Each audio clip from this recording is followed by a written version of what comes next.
What I'm going to talk about today is the rotating drum assembly, which a lot of people call just the auger in the feeder house there.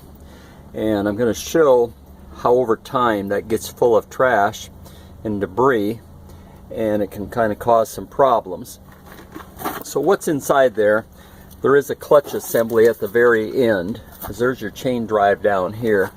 And all that clutch assembly does is when you reverse the header, if you had slugged your feeder house, it throws it so the fingers go backwards to pull that crop out of the feeder house, out on the center draper. And then when you go forward, it throws it the other way. So what can happen there in that whole deal, I'm starting to find out when you have that much debris going on in there, is how that works is this bar here is hooked to the last finger, and then it sits inside there. So when you go ahead and reverse it or go forward, that throws this back and forth.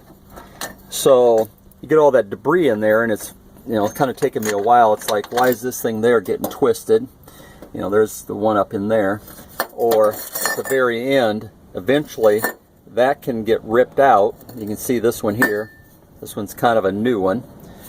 So once that would get ripped out of that last finger, now that bar there is floating right inside the drum, which, you know, can get caught in the fingers, or it can make its way all the way down to the drive-in where the chain's at and break that chain or get caught in that chain.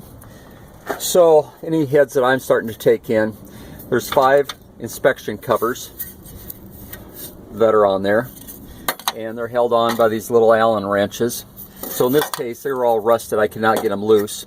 So I went ahead and just ground them screws off, and once I've got them ground off, I can go ahead and grab a vice grips and unscrew that here. But when I put this back together, I will just use 1/4-inch bolts, because that's what the threads are. So in this case, what I'm going to do here, I've got my inspection covers off. The next thing I'm going to do is I took my idler sprocket off. This chain has been replaced once, so I'll find the link, and I'm going to take that chain off. So now I can spin this thing freely, because when I get done, this thing, I should be able to spin it one way or the other freely, and you'll see that clutch assembly going back and forth. But it's got to be all this debris in there that's causing some of this damage later on, causing downtime. So I'll proceed here and maybe take a few pictures at the end.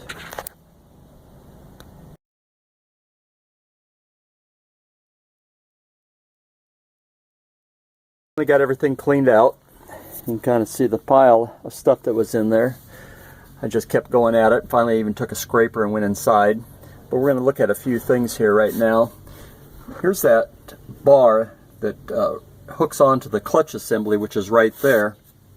And so it's hooked to the last finger, and then it goes into that clutch assembly. So right now we're in the combining mode or forward position, and you can see how that's kind of pushed ahead. So now if we're going to reverse it, the header, you're going to see how you heard that bang, and you see how that came back. Now you can see my fingers are longer to pull that crop out of the feeder house. And then once that got out, you'd flip that ahead, and that clutch assembly would go back. So everything looks good. Before I clean this out, I could not get that clutch assembly to even work. Now here's another thing you always want to look at. As I got done, it means you can, I got my chain off over there, which I ended up just taking a cutoff wheel and cutting that off. I'll replace that chain. So I'm kind of looking at everything here, and you can spin it back and forth. So you can see I've got a bent finger right there. So this is a perfect time to replace that. Just pull that pin out, and you always got to make sure that those clips are in the right position, because if this goes ahead in the combining position, you want that clip going forward so it doesn't pull that pin out. If you were to break the plastic there, they do now have split ones, so you can just go in there and replace the plastic holder. In the past, you just slid everything over because they always have extras in there.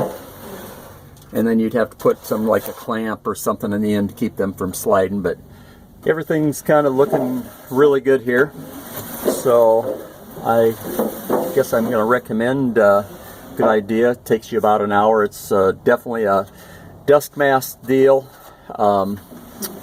goggles, the whole works, but everything's fine in this unit. Thanks.